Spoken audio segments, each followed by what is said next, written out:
அவர் வந்து பாத்தீங்கன்னா மீசை தான் வச்சிருப்பாரு, அப்படித்தானே?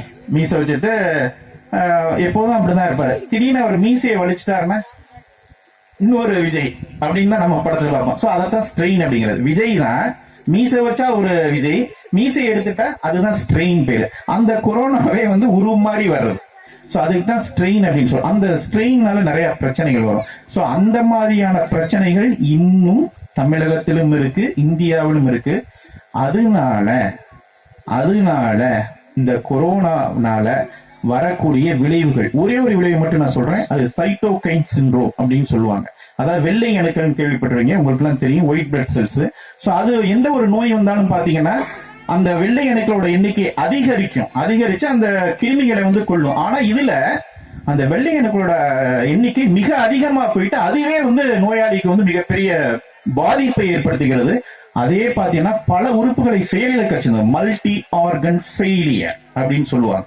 சோ பல உறுப்புகள் செயலிழந்து அவங்கள ரிகவர் பண்ண முடியாதமே, அதாவது என்ன அப்படின்னா அவங்களை காப்பாற்ற முடியாத ஒரு சூழலுக்கு ஆளாகிறாங்க. இதுதான் கொரோனானால நிறைய பேர், கிட்டத்தட்ட 12,000 பேர் தமிழகத்தில் இறந்திருக்காங்க. ஒரு குடும்பத்துல ஒரு இழப்பு, ஒரு தந்தையோ தாயோ சகோதரனோ இழப்பு மிகப்பெரிய இழப்பு. நம்ம குடும்பமா இருக்கட்டும், பக்கத்து குடும்பமா இருக்கட்டும், 12,000 பேர் இறந்திருக்காங்க. அப்ப நம்ம இன்னும் வந்து எச்சரிக்கையா இருக்கணும். இன்னும் கொரோனாவினால் ஏற்படக்கூடிய பாதிப்பு முழுமையாக நீங்கவில்லை. அப்ப நம்ம இந்த 3 விஷயத்தை கடைபிடிச்சுக்கணும். தெரியும், உங்க எல்லாத்துக்கும் தெரியும். ஒண்ணு என்ன, இப்ப நம்ம மாஸ்க் போட்டிருக்கோம். ஒண்ணு. ரெண்டாவது, நீங்க போடணும், நீங்களும் போடணும், எல்லாருமே போடணும். சரியா? கொடுத்துருப்பாங்க, அது போடணும் கண்டிப்பா. ரெண்டாவது விஷயம், வெரி குட். மூணாவது விஷயம், முடிஞ்ச அளவு தனி மனித இடைவெளியோட இருக்கணும். இந்த 3 விஷயத்தையும் கடைபிடிச்சோம் அப்படின்னா கொரோனா அப்படிங்கிறது பரவாது. இப்ப வேக்சின்ல வந்திருக்கு, தடுப்பூசிகள் வந்திருக்கு, நீங்க எல்லாம் போட்டுக்கிறீங்களா? போட்டுக்கிறீங்களா? Very good. அவர் கை தட்டுங்க ஐயாவுக்கு. நான் போட்டிருக்கேன். ஏன்னா நிறைய பேருக்கு அந்த சந்தேகம் இருக்கு, அதெல்லாம் சொல்லதான் வந்திருக்கோம். அதாவது நான் போட்டுட்டு கிட்டத்தட்ட ஒரு 20 நாள் ஆச்சு. 28வது நாள் நான் செகண்ட் டோஸ் போடணும். ராஜீவ்காந்தி மருத்துவமனை சென்னையில நான் போட்டேன்.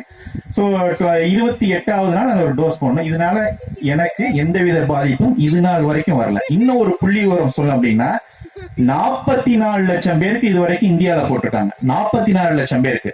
அதுல 8,000 பேருக்கு தான் என்னன்னு சொல்லுவோம் தெரியுமா, எந்த தடுப்பூசி போட்டாலும் அதனால சில விளைவுகள் ஏற்படும். நீங்களே பார்த்திருப்பீங்க, கையில வந்து ஒரு பிசிஜி வேக்சின் போட்டா அந்த இடத்துல வலிக்கும், சில டைம் தலை வலிக்கும், சோர்வு ஏற்படும், காய்ச்சல் ஏற்படும்.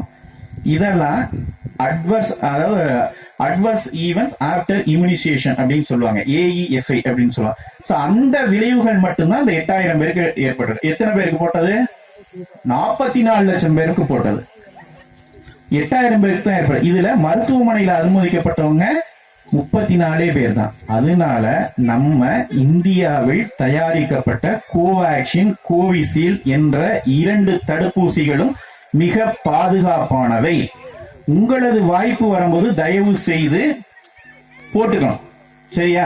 இன்னும் உலக சுகாதார நிறுவனம் என்ன சொல்லுதுன்னா 8 வருஷம் ஆகுமா, இது மிகப்பெரிய கட்டுப்பாட்டுகள் கொண்டு வர 8 வருஷம் ஆகும் அப்படின்னு சொல்லுது. அதனால நாளைக்கு இங்க இருந்து யாராவது வெளிநாட்டுக்கு போகணும் அப்படின்னா கூட அந்த கோவிஷீல்டு வேக்சின் போட்டிருக்கீங்களா அப்படின்னு கேட்பாங்க. அது ரொம்ப முக்கியம். எப்படி நம்ம போலீஸ்ல இருந்து வந்து ஒரு என்கொயரி